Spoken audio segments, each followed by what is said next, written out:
Hello friends, இன்றைக்கி நம்ம வந்து பயிறு அடை செய்யலான்ட்டு நான் அது ஊற வச்சுருக்கேன். அந்த வீடியோ தான் பார்க்க போகிறோம். அரிசி வந்து நான் அதுக்கு புழுங்கல் அரிசி, ரேஷன் அரிசி தான் போட்டிருக்கேன். நம்ம வீட்டில் வந்து போடுவோம் இல்லையா, கடையில் வாங்குற அரிசி இருந்தாலும் நம்ம போட்டுக்கலாம். இந்த அரிசி வந்து நான் 1.5 பங்கு சேர்த்துருக்கேன். பயிறு வந்து 1 பங்கு அந்த மாதிரி போட்டிருக்கேன். இது வந்து 1 பங்குன்னா இதில் 3 பங்குன்னு வச்சுங்களேன். அரிசி வந்து அந்த மாதிரி போகணும். 1.5 டம்ளர் அரிசின்னா 1 டம்ளர் பயிறு. அது வந்து பச்சை பயிறு தான் நான் ஊற வச்சுருக்கேன். பயிறு வந்து கண்டிப்பாக வந்து ஒரு 3 மணி நேரமாவது ஊறணும். அரிசி 4 மணி நேரமாவது ஊறணும்.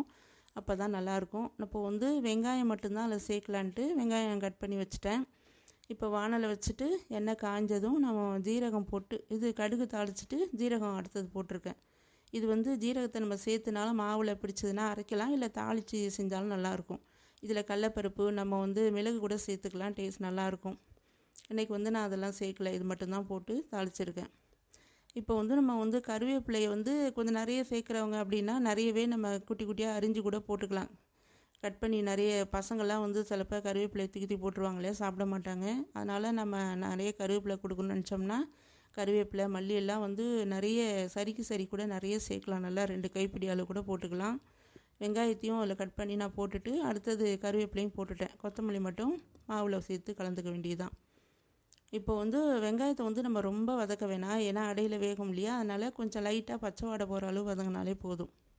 அப்புறம் தேங்காய் போடுறவங்க வேணால் அதில் வந்து நம்ம பல்லாவும் போட்டுக்கலாம். மென்று சாப்பிடும்போது நல்லாயிருக்கும். சில பேர் டேஸ்ட்டு பிடிக்கும், அந்த மாதிரி சாப்பிடுவாங்க. துருவியும் சேர்த்துக்கலாம். நான் வந்து சட்னி செய்யறதுனால நைட்டில் வேறு நான் அது செய்கிறதுனால சட்னியோட போதும் அப்படின்னு மாவில் கலக்கல, அதோடு தான் வச்சுட்டேன். அப்புறம் இது நம்ம எப்போதுமே புரதம் அதிகமாக இருக்கிறதுனால காலை நேரத்தில் சாப்பிட்றது அடை நல்லது. இன்றைக்கி வந்து நான் மாவு இல்லாதனால நைட்டில் செய்யலாமே அப்படின்னு செஞ்சுட்டேன். அது எப்போதுமே நம்ம காலையில் இந்த மாதிரி பொருள் கொண்டக்கடலை, இந்த மாதிரி பட்டாணி, இந்த மாதிரி டிஷ் செய்யும்போது நம்ம காலையில் செய்கிறது ரொம்பவே உடம்புக்கு நல்லதாக இருக்கும். அப்புறம் நம்ம இது வந்து மாவு வந்து நம்ம ரொம்ப தண்ணியாக இல்லாமல் அடை பதத்துக்கே ஊற்றணும். ரொம்ப தண்ணியாக ஊற்றினோம்னா இது மாதிரி குழகுன்னு போக வாய்ப்பு இருக்குது. ஏன்னா பயிறு சேர்த்துருக்கோம் இல்லையா. கடலைப்பருப்புனா உங்களுக்கு நம்ம உரப்பட மொறுன்னு வரும். ஆனால் இது அது மாதிரி ஊற்றாமல் கொஞ்சம் கெட்டியாக ஊற்றுறது தான் நல்லது. இன்னும் கெட்டியாக கூட ஊற்றலாம். நான் ஓரளவு தோசை மாவோட கொஞ்சம் லிக்விடாக அப்படி இல்லாமல் வச்சுக்கிட்டேன்.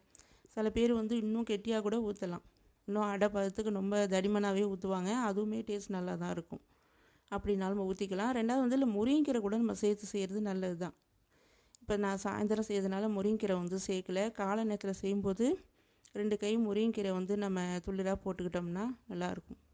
பொதுவாக எல்லா அடையிலுமே முருங்கைக்கீரை சேர்த்து நம்ம செய்யும்போது டேஸ்ட் நல்லாவே இருக்கும், சத்தும் கூட தான். அப்புறம் குழந்தைங்களுக்கு வந்து இது கொடுத்தோம்னா நம்ம நெய் சேர்த்து கூட இந்த அடையை செய்யலாம். உடம்புக்கு ரொம்பவே நல்லது. இதை மாதிரி நம்ம இதே இதிலே நம்ம கொண்டக்கடலையும் சேர்த்து செய்யலாம். கொண்டக்கடலை செய்கிறது சாப்பிட்டா இன்னும் நல்லாவே இருக்கும். அது சாப்பிட்றதுக்கு நமக்கு சைவ ஆம்லேட் சாப்பிட்ற மாதிரி டேஸ்ட் இருக்கும். அது நான் அடிக்கடி செஞ்சுருக்கேன். அது நான் அடிக்கடியும் நாங்கள் செய்வோம், சாப்பிட்ருக்கோம். அது நான் அடுத்த முறை இது செஞ்சேன்னா வீட்டில் வீடியோ எடுத்து உங்களுக்கு கண்டிப்பாக போடுறேன். அது நீங்கள் ட்ரை பண்ணி பாருங்கள். அது ரொம்பவே நல்லாயிருக்கும். டேஸ்ட் எல்லாருக்குமே பிடிக்கும். இப்போ வந்து அடை ரெடி ஆகிடுச்சு, நம்ம சாப்பிட்லாம்.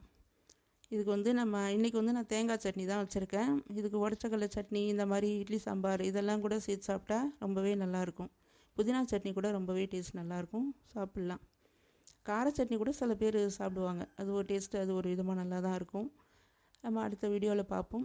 பாய்.